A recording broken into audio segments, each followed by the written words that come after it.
6월절이 다가오고 있습니다. 이스라엘 민족에게 있어서 가장 중요한 명절이 바로 이 6월절입니다. 단언컨대 6월절입니다. 6월절의 시작은 역사 속에서 일어난 한 사건을 기점으로 형성이 되었습니다. 그리고 하나님이 친히 이 절기를 지켜야 된다라고 말씀을 하셨습니다. 유대인이라면, 이스라엘 백성이라면 무조건 6월절을 지켜야 된다라고 말씀을 하셨습니다. 역사에 6월절이 벌어진 한 사건이 실제로 있었죠. 모세가 이스라엘 백성들을 이집트에서 탈출시킬 때, 출애굽을 할 때 애굽에 10가지 재앙이 벌어집니다. 그리고 10가지 재앙 중에 마지막 재앙이 장자가 죽임당하는 사건이죠. 그 재앙이 일어날 때에 하나님이 어린 양을 잡아서 그 피를 문설주에 바르면 죽음의 천사가 지나가다가 피가 바르져 있는 것을 보고는 넘어간다, 지나간다, 유월한다. 그래서 유월절이라고 부르죠. 실제로 이스라엘 백성들은 하나님을 두려워하고 하나님의 말씀을 두려워해서 문설주에다가 어린 양의 피를 바릅니다. 그리고 이스라엘 백성들이 출애굽을 할 때에 이스라엘 백성들뿐만이 아니라 다른 백성들도, 다른 민족들도 거기에 동참을 하지요. 그래서 다른 민족에게도 그런 믿음이 어느 정도 형성이 되었던 것 같습니다. 이스라엘 백성뿐만이 아닌 그들이 섬기는 하나님을 무서워하고 두려워하면서 우리도 발려야 되겠다 이러면서 동참했던 사람들은 역시 죽음을 피하게 됩니다. 그래서 그 6월절이 시작이 된 거죠. 급하게 떠나야 하니까 시간을 들여가지고 누룩을 넣어서 그렇게 발효시켜서 부풀게 한 그런 빵은 못 먹고 급하게 만든 빵, 비스켓 같은 그런 무교병을 먹어야 한다라고 해서 무교절이라고도 부릅니다. 그래서 6월절은 니산월 14일 그 하루를 6월절이라고 부릅니다. 그리고 그 다음 날부터 15일부터 21일까지 그 기간을 무교절이라고 이야기를 합니다. 그리고 그 기간 안에 첫 번째 주일을 초실절이라고 이야기를 하죠. 이스라엘 백성들에게 있어서 6월절은 이스라엘 사람들의 삶의 거의 중심, 절기의 시작이고 절기의 중심이 되는 것이 바로 6월절입니다. 드디어 6월절 시즌이 다가왔습니다. 이때 이스라엘 종교 지도자들, 정치 지도자들이 한자리에 모였습니다. 그리고 이야기를 하기 시작하죠. 자, 때가 됐다. 예수를 잡아서 죽여버리자. 그래서 본격적으로 움직이기 시작했습니다. 참을 만큼 참고 우리의 인내심이 한계에 달했다. 이 더 이상 살려두면 안 된다. 잡아서 죽여버리자. 그렇게 결정을 하고 모였습니다. 당시 유대 사회는 로마의 지배를 받고 있었죠. 그리고 로마는 황제가 마음대로 한 것처럼 보이지만은 아닙니다. 로마는 철저히 법치 국가입니다. 로마 그 법전이 양이 어마어마하거든요. 모든 것을 매뉴얼화하고 문서로 남기고 법을 제정한 것이 로마입니다. 로마의 강력한 힘은 어쩌면 여기에서 나타날 수도 있어요. 로마는 철저히 법을 지키고 법을 따라서 움직이는 그런 사회였습니다. 그런 국가였습니다. 한 사람이 죄인으로 판정을 짓고 결론이 나고 그리고 그 죄의 그 정도에 따라서 사형에 처할지 아니면 감옥에 집어넣을 건지 그걸 결정을 해야 되잖아요. 그 결정하는 것이 그냥 마음 내킨다고 그렇게 할 수 있습니까? 재판을 받고 1년의 과정을 거쳐야 그렇게 결정을 질 수 있는 거잖아요. 근데 이 종교 지도자들 그리고 정치 지도자였던 이 사람들, 그러니까 산헤드린 공회원들이죠. 얘네들이 먼저 결정을 내요. 얘는 죽여야 돼. 얘는 잡아서 죽여야 돼. 이미 결정을 내고 자 그러면 죽이면 되는데 어떻게 죽일까? 함부로 죽이면 안 되니까. 난리 나니까. 어떤 식으로 죽일까? 이러면서 계획을 짜기 시작하는 거죠. 그러니까 이스라엘 사람들 가운데에 최고 두뇌자, 최고 머리 좋은 사람들과 그리고 최고로 힘 있고 능력 있고 파워 있는 사람들이 다 모인 거예요. 이스라엘에서 최고 실력자들만 모인 겁니다. 얘네들이 모여서 그래 작당을 꾸미면은 안 될 게 없겠죠. 힘도 좋아, 능력도 있고 실력도 있고 머리도 좋고, 뭐 가지고 있는 걸 다 가지고 있으니까 못할 게 없습니다. 근데 이상하게 거꾸로 하죠. 먼저 결론을 내고 얘는 죽여야 돼. 결정을 하고 그리고 어떻게 죽일까? 어떻게 이 사람을 누명을 씌워가지고 죽여버릴까? 그렇게 작당을 꾸미기 시작합니다. 공의가 없죠. 공의라고 하는 것은 재판 과정에서 벌어지는 그 모든 일련의 룰을 이야기를 합니다. 공정한가, 공정하지 않는가, 공의가 사라진 그런 유대 사회의 모습입니다. 그런데 성경에 보면은요, 마가는 대제사장들과 서기관들이라고 되어 있고 마태는 대제사장들과 장로들이라고 기록하고 있습니다. 산헤드린 공회를 이야기를 합니다. 유대 사회의 최고 지도자들입니다. 근데 재미난 거는 대제사장들이라고 기록하였다라는 겁니다. 대제사장은 종신직입니다. 한번 대제사장이 되면은 죽을 때까지 하는 거예요. 그러니까 그 사람이 죽고 난 뒤에 그 다음에 세습을 하여서 다시 대제사장직을 수행하는 겁니다. 대제사장직은 종신직이고 세습직입니다. 그러면 한 시대에 두 제사장이 존재할 수 있어요, 없어요? 불가능합니다. 근데 얘네들이 대제사장들이라고 이야기를 하죠. 그리고 마태에 보면은 또 재미난 단어가 또 있습니다. 마태복음 26장 3절에 보면은 이들이 관정에 모였다라고 얘기합니다. 관정. 대제사장 가야바의 관정에 모였다라고 이야기를 해요. 이 관정이라고 하는 것은 안뜰을 이야기합니다. 집 안뜰. 원래 산헤드린 공회의 사람들은 성전에 모입니다. 그리고 사람들이 다 볼 수 있는 그런 공간에서 회의를 하고 결정을 짓고 그렇게 해요.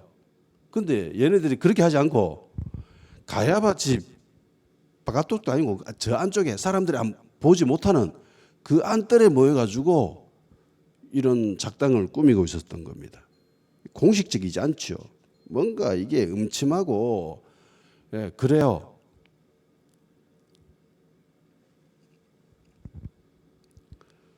다른 사람들에게 공개돼서는 안 되는 그런 곳에서 얘네들끼리 굉장히 비밀리에 모임을 가집니다. 그리고 작당을 꾸미죠. 일단 저거 잡아서 죽여버리자. 어떻게 죽일까? 이러면서 막 머리를 굴리는 거예요. 짜고 치죠. 저것끼리 쇼하고 말 맞추고 결론까지 다 정해놨습니다. 성경에 보면은 안나스와 가야바 이 두 인물이 등장합니다. 이때는 가야바가 대제사장직을 수행하고 있었고 그 전에는 안나스가 대제사장직을 수행하고 있었습니다. 성경은 그냥 대제사장들이라고 이야기를 합니다. 그리고 가야바는 안나스의 사위입니다. 그러면은 세습직인데 아들이 없어서 사위한테 물려줬나? 생각할 수도 있겠죠. 근데 아들이 5명이나 있었습니다. 그리고 이 5명의 아들도 대제사장직을 수행했었습니다. 그러니까 뭐 얘도 했다가 쟤도 했다가 막 이래 막 떠돌아다닌 거예요. 그러면 대제사장직을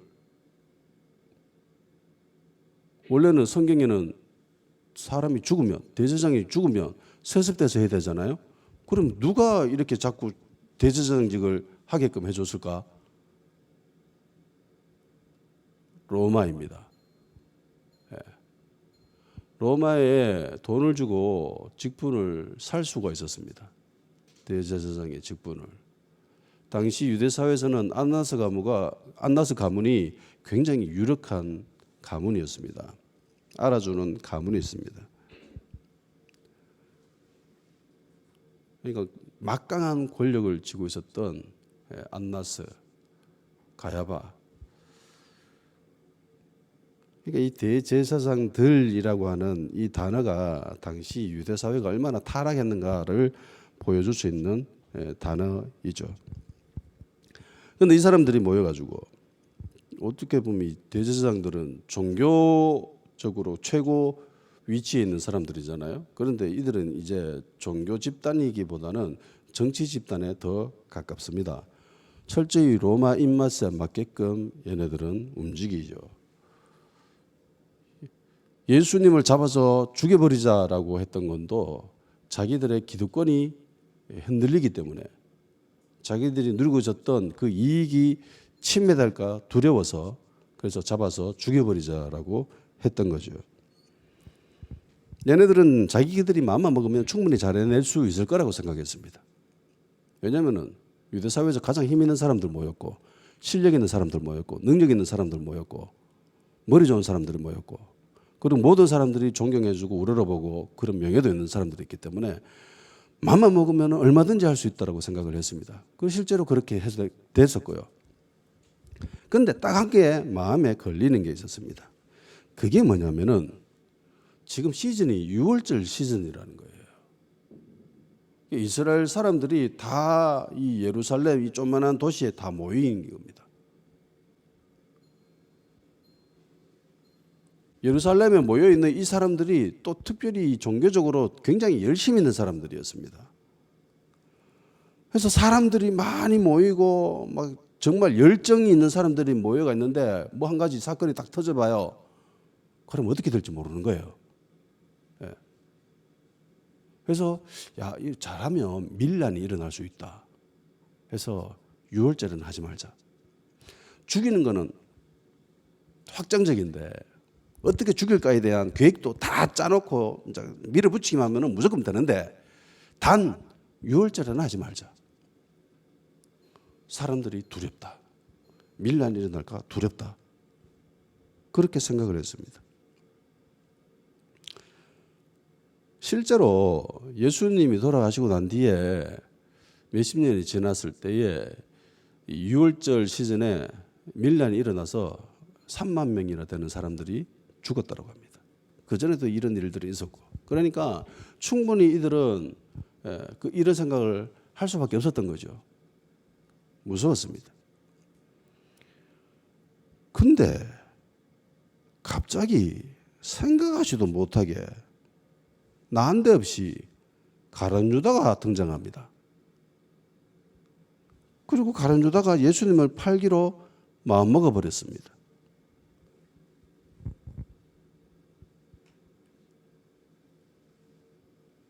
그리고 모든 계획이 흐트러지기 시작해요. 뜻대로 되는 게 잘 없습니다. 모든 일이 계획대로 되는 게 없어요. 정말 이 70인명이나 되는 이 사람들이 모여가지고 머리 좋은 사람들, 실력 있는 사람들, 힘 있는 사람들 이런 사람들 모여가지고 계획을 다 짜고 했는데도 불구하고 계획대로 되는 게 없어요. 변수는 도처에 있습니다. 가룟 유다가 변수였죠. 갑자기 얘가 예수 팔아버려야 되겠는데 이런 생각을 마음 먹고 가가지고 대제사장들한테 돈 받고 팔아버린 거예요.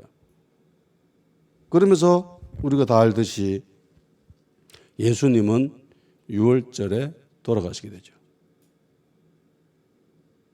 유월절에 어린 양으로 그렇게 가시게 되는 겁니다. 가룟 유다가 하나님께 쓰임 받게 됩니다. 하나님의 쓰임 받는 도구가 됩니다. 가룟 유다가 예수님을 팔고자 마음먹은 것이 하나님의 뜻일까요? 뜻이 아닐까요?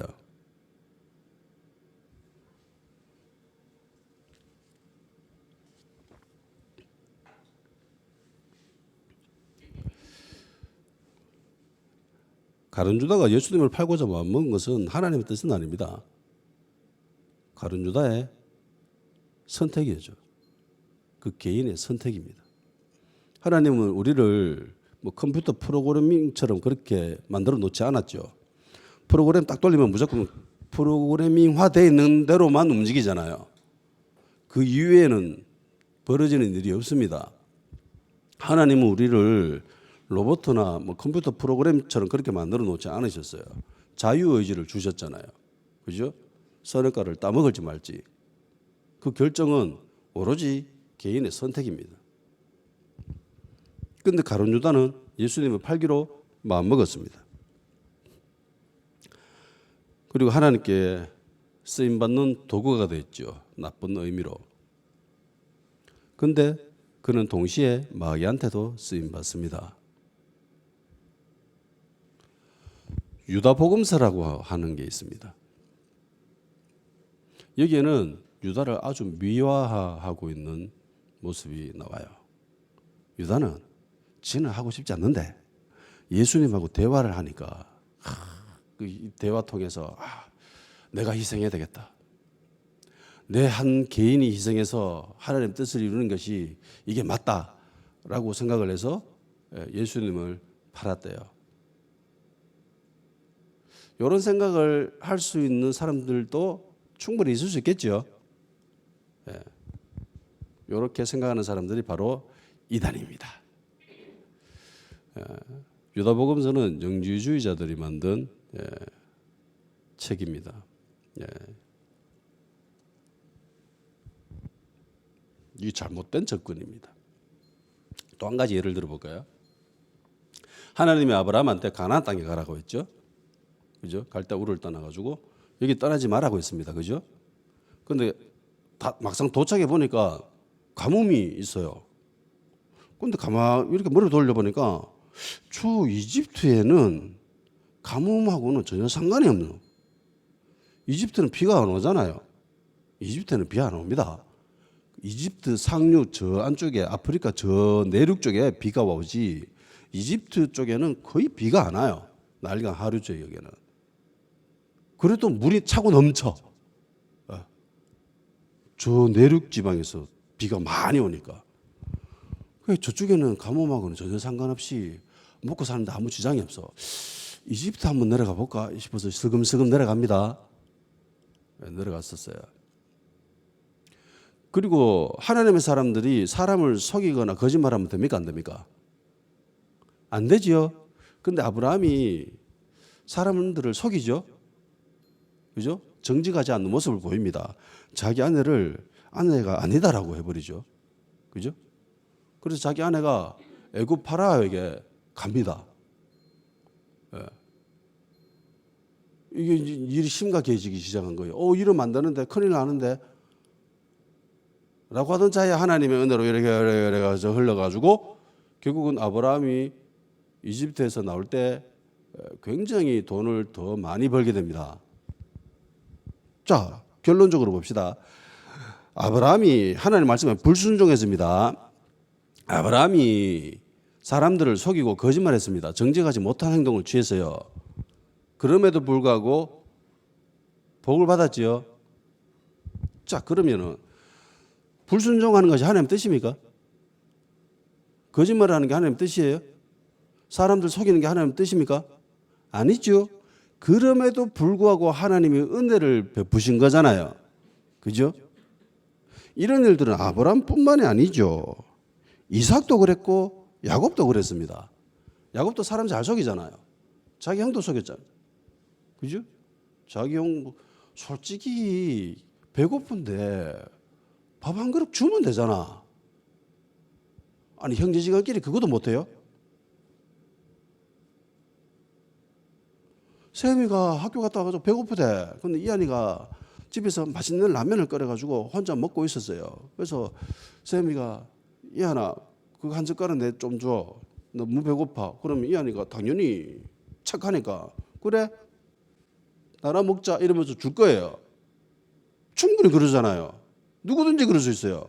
근데 야곱은 어떡합니까? 안 하잖아요.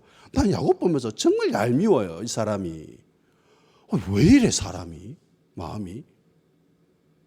뭐 좀 주면 되지. 그리고 게다가 겁대가리 없이 자기 아버지까지 속이잖아요. 자기 아버지 눈이 어둡다고. 얼마나 숭악합니까 사람이. 근데 야곱이 결국은 어떻게 돼요? 복 받죠. 엄청난 복을 받습니다. 결국은 야곱 이 사람의 이름이 그 민족의 이름이 되어버리잖아요. 이스라엘. 자, 그럼 어떤 사람 생각이죠. 야, 그래. 사람 속여도 되는구나. 거짓말해도 되는구나. 복만 받으면 되지 뭐. 이게 하나님의 뜻이야. 맞나요? 틀리나요? 아니죠. 그럼에도 불구하고 하나님이 불쌍히 여기셔서 하나님이 택한 사람이기 때문에 은혜를 베푸신 거죠. 그럼에도 불구하고 하나님이 은혜를 베푸신 겁니다.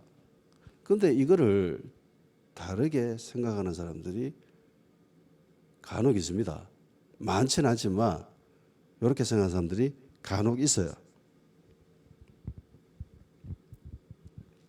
가룟 유다가 예수님을 팔고자 하는 생각을 가지게 된 것은 하나님의 계획이나 하나님의 섭리나 하나님의 뜻을 이루고자 하는 마음에서 비롯된 것이 전혀 아닙니다. 아멘. 지극히 개인적인 욕심 때문입니다. 어쨌든 갑자기 난데없이 유다가 등장함으로 말미암아 일이 이상하게 흘러갑니다. 결국은 예수님이 유월절에 어린 양으로 희생당하고 말지요. 유월절에는 사람들이 너무 무섭다, 두렵다. 그러니까 절대로 이때는 하면 안 돼라고 이야기했던 이 사람들이 그들의 계획대로 일이 진행되지 못했습니다. 이들이 유월절에는 절대로 하지 말자라고 한 것이 사람들이 무서워했었거든요. 밀란이 일어날까 두려웠기 때문에 그렇게 했습니다. 명색이 유대 종교 지도자들입니다. 실제로 그들이 어떤 삶을 살았든 간에 그래도 명색이 유대 종교 지도자들, 정치 지도자리고 상해드린 공회의원들이고 모든 사람들로부터 명예를 받는 그런 존재, 그런 위치에 있는 사람들인데 이런 자들이 하나님의 뜻이나 뭐 하나님의 마음이나 뭐 하나님의 계획이나 이런 것은 전혀 관심 없고 오로지 사람들이 무섭다, 사람들이 두렵다, 우리 기득권, 우리의 유익, 이익 침해받는다, 여기에만 관심이 있어요. 종교 지도자들인데 대제사장들이고 제사장들이고 장로들이고 서기관들이고 바리새인들인 이런 자들이 하나님의 뜻에 관심이 없습니다.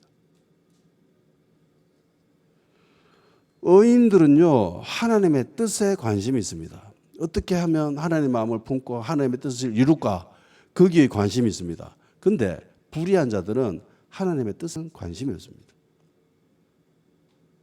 어떻게 하면 내 유익을 지킬까? 더 큰 유익을 얻을 수 있을까? 사람들의 관심, 사람들 반응 여기에만 관심이 있습니다. 이랬던 이스라엘의 비극적인 인물이 한 명 있습니다. 이스라엘 초대 왕이었던 사울이죠. 사울 보면 야, 사람이 진짜 한번 타락하면 이렇게까지 갈 수 있구나라는 걸 보게 됩니다. 이스라엘 초대왕 사울은 사람들의 평가가 무엇보다도 중요했습니다. 심지어 하나님께 버림받는 것보다 사람들의 평가가 더 중요했습니다. 아말렉 족속을 멸하라고 했을 때에 제일 좋은 것들은 살려두죠. 그러면서 사무엘이 왔을 때에 나 순종했습니다. 하나님 말씀 온전히 지켰습니다. 하면서 자랑하면서 이야기를 합니다. 그러면서 사무엘이 조목조목 이야기를 하죠. 예. 왜 이렇게 됐는지 조목조목 이렇게 따지고 파고드니까 뼈를 때리니까 결국은 실토하죠. 사람들이 무서워서 그랬다. 사람들이 두려워서 그랬다.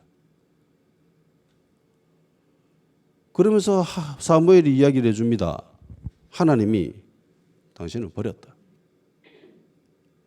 왕의 자리가 당신에게서 떠나갔다. 그렇게까지 이야기를 합니다. 그런데 사울이 보인 반응이 뭔지 아세요? 보통 이 정도 하면은 회개해야 되잖아요. 아, 내가 잘못했습니다. 용서해 주십시오. 그러면서 회개해야 되는데 사울은 그러지 않아요. 그래도 명색이 내가 왕인데 내 체면 좀 살려주십시오. 나랑 같이 가가지고 길갈에 가가지고 하나님께 제사 드리면서 나를 좀 띄워주십시오. 내 체면이 있잖아요. 회개를 안 합니다. 끝까지 사람들의 평가, 사람들에게 인기 얻는 거 거기에만 관심이 있어요. 그러니까 다윗이 죽인 자는 많이고 지는 천천히라고 하니까 사람들이 평가를 그렇게 하니까 그것도 그냥 여자들이 그렇게 노래 부르고 이러니까 거기에 정신이 가버린 거죠. 이 자식이 이제는 넌 몰게 왕밖에 없겠군. 그러면서 이제 죽이려고 하는 거죠.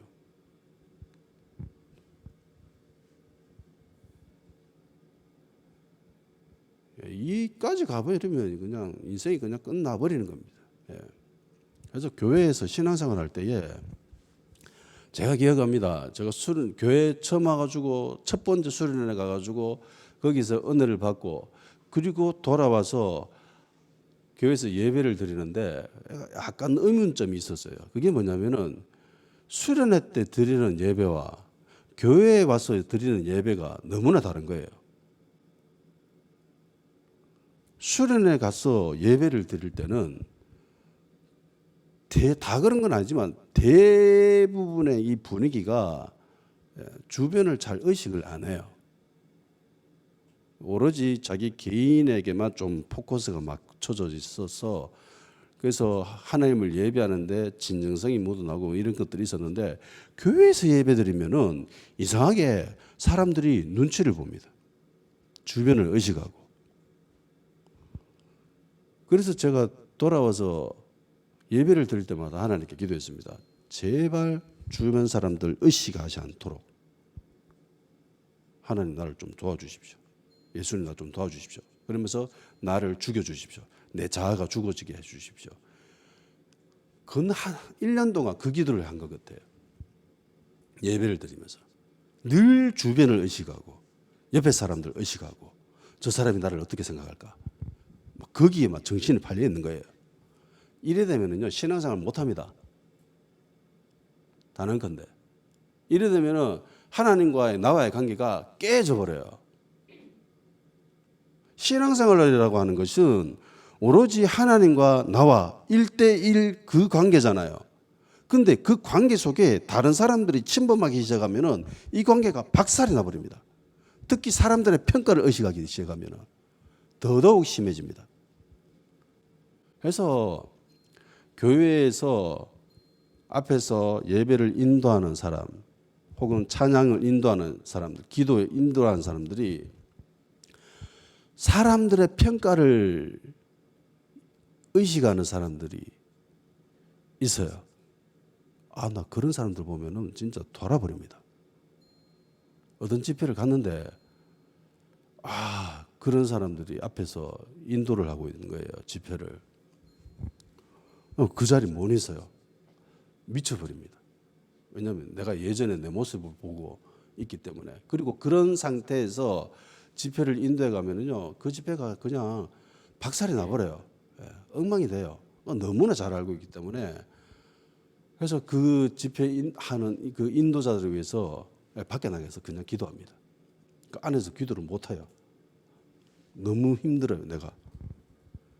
사람들의 평가를 의식하면 안 돼요. 신앙이 박살이 나버려요, 진짜. 신앙이. 이렇게 타락해 버리면은요, 이 사람은 더 이상 하나님의 뜻, 하나님의 마음, 여기에는 전혀 관심이 없습니다. 오로지 사람들의 평가, 인기, 여기에만 관심이 있어요. 그런 사람들이 인도에 가는 교회에 하나님의 영광이 언제 드러나겠습니까? 하나님의 임재가 어떻게 일어나겠어요? 그들이 이미 관심이 없는데, 그들이 이미 하나님의 임재나 하나님의 영광이나 하나님의 마음이나 하나님의 뜻을 이루는 데는 전혀 관심이 없는데 어떻게 그런 놀라운 일들이 일어나겠습니까? 갈라디아서 1장 10절에 이렇게 기록하고 있습니다. 이제 내가 사람들에게 좋게 하랴, 하나님께 좋게 하랴, 사람들에게 기쁨을 구하랴.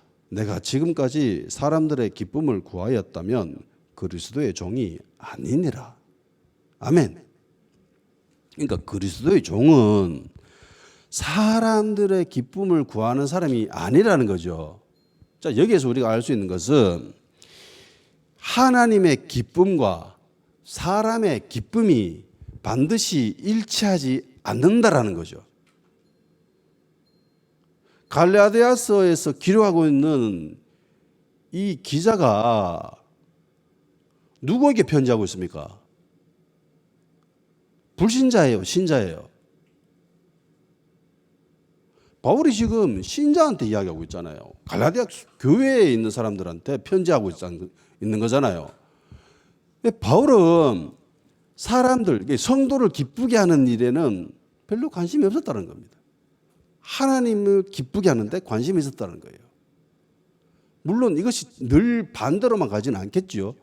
사람들이 기뻐하는 것이 하나님이 기뻐하시는 것이 있을 수도 있습니다. 그런데 그 반대로 사람들은 정말 기뻐하고 좋아하고 즐거워하는데 하나님은 거기에 기뻐하지 않을 수도 있다는 거죠. 그죠? 그런 일들이 일어난다는 겁니다. 그러니까 늘 바울은 자기는 그리스도의 종이라는 인식을 가지고 있었습니다. 나는 그리스도의 종이야. 그리스도의 종이라면 반드시 주인을 기쁘게 하는데 관심이 있어야 돼. 그렇잖아요. 그리스도의 종인데 예수님을 기쁘게 하는 데는 관심이 없고 어떻게 하면 사람들을 기쁘게 할까? 사람들의 평가, 사람들의 인기, 거기에만 관심이 있다면 이건 그리스도의 종이 아니죠. 그리스도의 종이 아닙니다. 그래서 냉정하게 대한민국에 있는 교회들의 그리스도의 종이라고 하는 목사님들, 사역자들 가운데 하나님을 기쁘게 하는 것에만 관심 있는 사람이 과연 몇 명일까? 과연 퍼센트로 따지면 어느 정도 될까? 알 수는 없죠.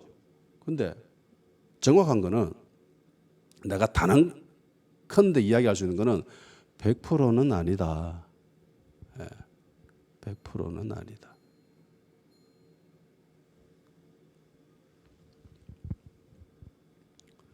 하나님을 기쁘시게 하는데 관심을 가지기 바랍니다. 거기에 인생을 걸어야 됩니다. 아멘. 비록 내가 온전히 그렇게 살아가지는 못한다 할지라도 나는 그렇게 살 거야라고 하는 그런 인생의 중심, 목표, 비전은 가지고 있어야죠. 그렇지 않아요? 살아가다 보면은 아까도 이야기했듯이 변수가 많아요. 예. 내가 하나님의 뜻을 이룰 거야라고 결정을 하고 내가 이렇게 살아갈 거다라고 목표는 세워놨지만은 뜻하지 않은 일들이 너무나 많이 일어납니다. 가룟유다와 같은 이런 갑자기 난데없이 이런 애가 툭 튀어나와가지고 일을 그르치기도 하고 어떤 때는 마귀가 방해할 때도 있고 하나님이 그 일을 뒤틀어 버릴 때도 있고 뭐 얼마든지 그런 일들이 일어납니다. 바울은 아시아에 전도하려고 막 계획을 다 짜놨는데 갑자기 꿈의 환상 가운데 좀 마게도니아에 있는 사람들, 유럽 쪽에 있는 사람들이 막 손짓하면서 야 이쪽으로 오너라 이러면서 손짓하니까 바울이 계획 저쪽으로 다 세워놨는데 에이 할 수 없지 저쪽으로 가는 것이 하나님 뜻인가 봐 이러면서 자기 계획을 접어버리죠. 뭐 얼마든지 그럴 수는 있어요.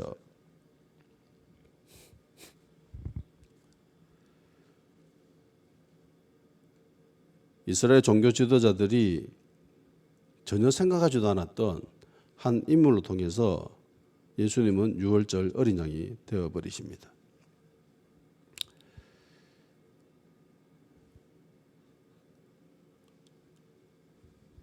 산헤드린 공회원들이 그런 계획을 짜고 일을 진행하고자 했던 그것이 하나님의 뜻은 아니었을 겁니다.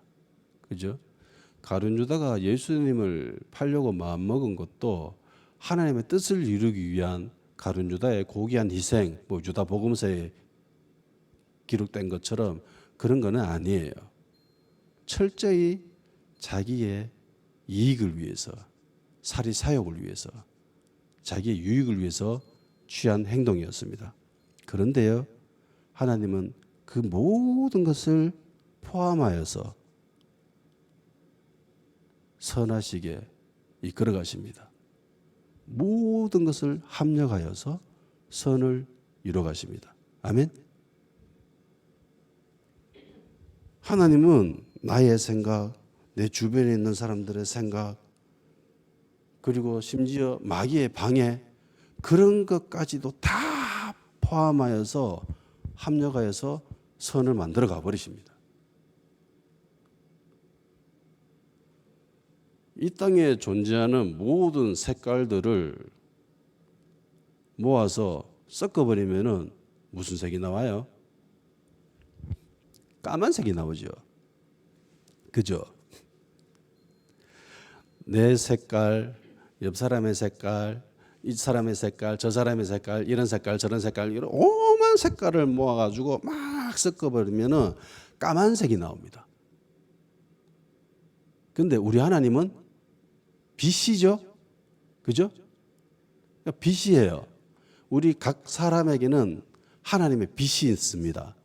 하나님이 나에게 주신 나만의 고유한 색깔의 빛이 있습니다. 그리고 이 사람에게도 하나님이 만들어 놓으신 고유한 색깔의 빛이 있습니다. 저 사람에게도 빛이 있고 빨간 빛, 파란 빛, 노란 빛, 누리끼리한 빛 그런 오만 색깔들을 다 모아놓으면 무슨 색이 되는 줄 아세요? 무슨 빛깔이 되는 줄 아세요? 투명한 빛이 됩니다. 흰 빛이 돼요. 환한 빛이 됩니다. 물감을 섞으면 까만색이 되지만 마귀처럼 까맣게 돼버리지만 하나님은 환하게 빛이 납니다. 하얀 빛이 되고 투명한 빛이 돼버립니다.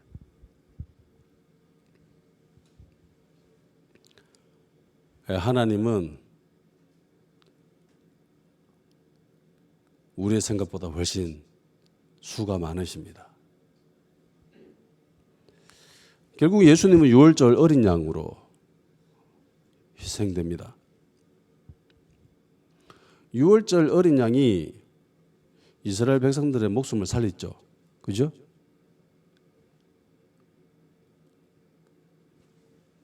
문설주에다가 피를 바르기만 하면 삽니다. 죽음이 지나가요. 혈통적으로 유대인은 아니지만 내 피부색은 까맣지만 좀 무섭네. 저 사람들과 같이 해봐야지 라고 문설주에다가 피를 바른 아프리카 사람들, 흑인들은 어떻게 됐을까요? 살았습니다. 예수님의 보혈을, 예수님의 피를 나에게 바른 사람들은 어떻게 되죠? 삽니다. 사는 것뿐만이 아니죠. 영생을 얻습니다. 구약에 일어났던 그 모든 좋았던 일들보다 100배, 1000배, 10,000배 더 좋은 것이 신약에 벌어진 일입니다. 예수님이 하신 그 일입니다. 아멘. 구약을 살아가는 유대인들에게 있어서 유월절 절기는 최고로 중요한 절기고 시작인과 동시에 중심이 되는 절기입니다. 그 중심에는 유월절 어린 양의 피가 있습니다. 마찬가지로 신약을 살아가는 교회에 있어서 예수 그리스도의 그 보혈은 우리 신앙의 시작인과 동시에 중심을 이루고 있습니다.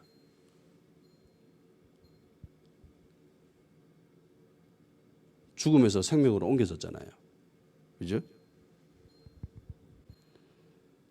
마귀는 예수님이 유월절 어린 양이 되어가지고 자기들이 최고의 무기로 삼는 죽음이 정복당하리라고는 상상도 못했을 겁니다. 근데 하나님이 그렇게 만들어 버리셨습니다.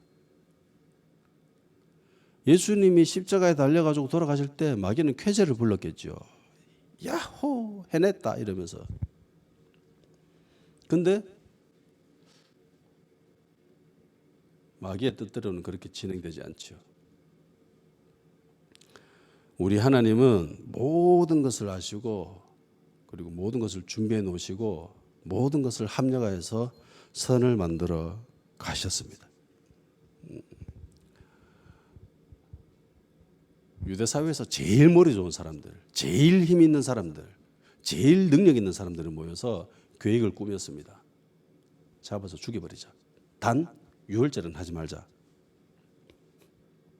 그런데 나름대로 가룟 유다가 나타나고 뭐 이래 돼가지고 결국은 그들의 계획이 어느 정도 일부분은 들어맞았죠. 죽이는 데는 성공을 합니다. 어쨌든. 그런데 유월절을 하지 말자라고 하는 그들의 계획은 수포로 돌아갑니다. 밀란이 일어날까 두렵다. 소요가 일어날까 두렵다라고 했는데 뭐 결정적으로 소요는 일어나지 않았습니다. 밀란도 일어나지 않았습니다.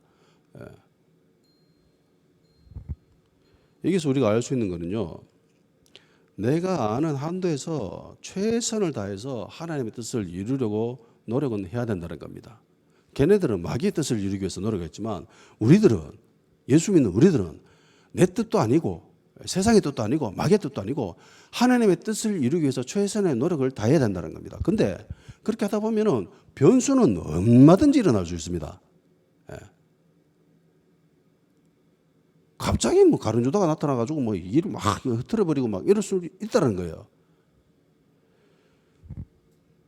계획 안에서 최대한 주님의 뜻을 이루기 위해서 하나님의 나라를 이루기 위해서 노력을 해야 합니다. 힘써야 됩니다. 그런데 전혀 의도치 않은 곳에서 일이 벌어질 수 있습니다. 변수가 등장할 수 있습니다. 마귀가 회방하고 방해할 겁니다.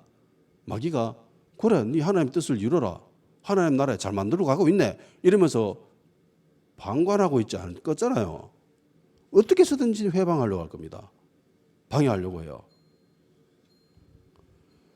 그런 상황에 닥치면은요, 어떤 때는 너무 짜증나고 막 신경질 나고 이래가지고 다 때려치우고 싶을 때도 있습니다. 다 포기해버리고 싶을 때도 있습니다. 근데 결정적으로 하나님이 승리하십니다. 하나님은 본인이 하신 말씀을 반드시 이루시고야만 합니다. 아브라함이 결국은 믿음의 조상이 되잖아요. 그죠? 그게 아브라함 개인의 노력 때문입니까?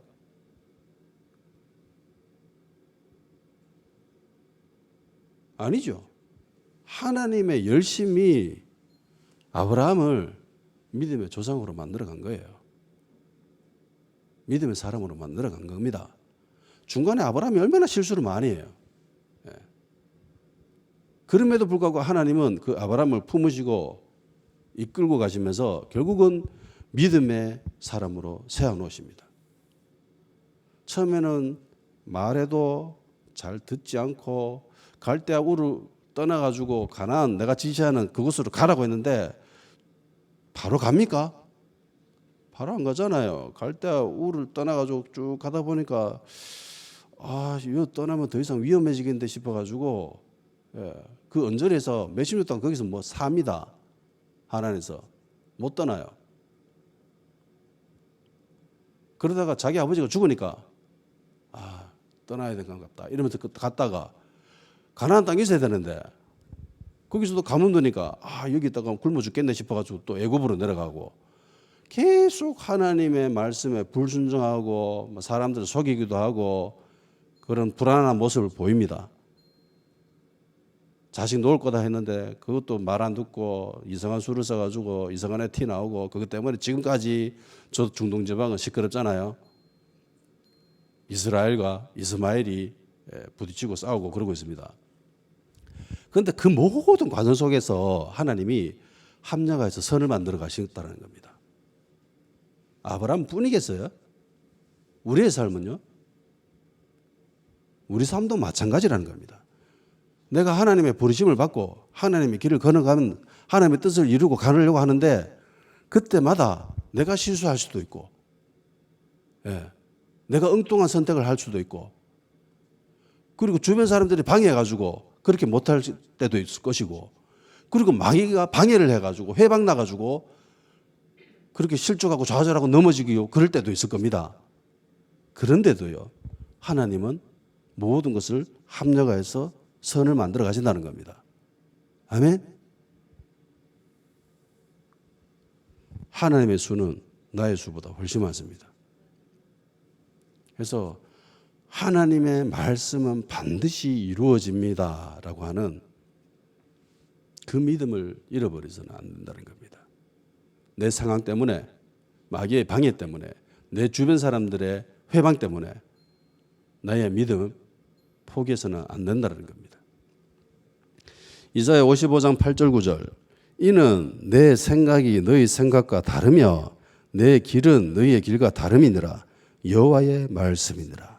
이는 하늘이 땅보다 높음같이 내 길은 너희의 길보다 높으며 내 생각은 너희의 생각보다 높으니라. 아멘. 그러니까 계획대로 되는 거 별로 없습니다.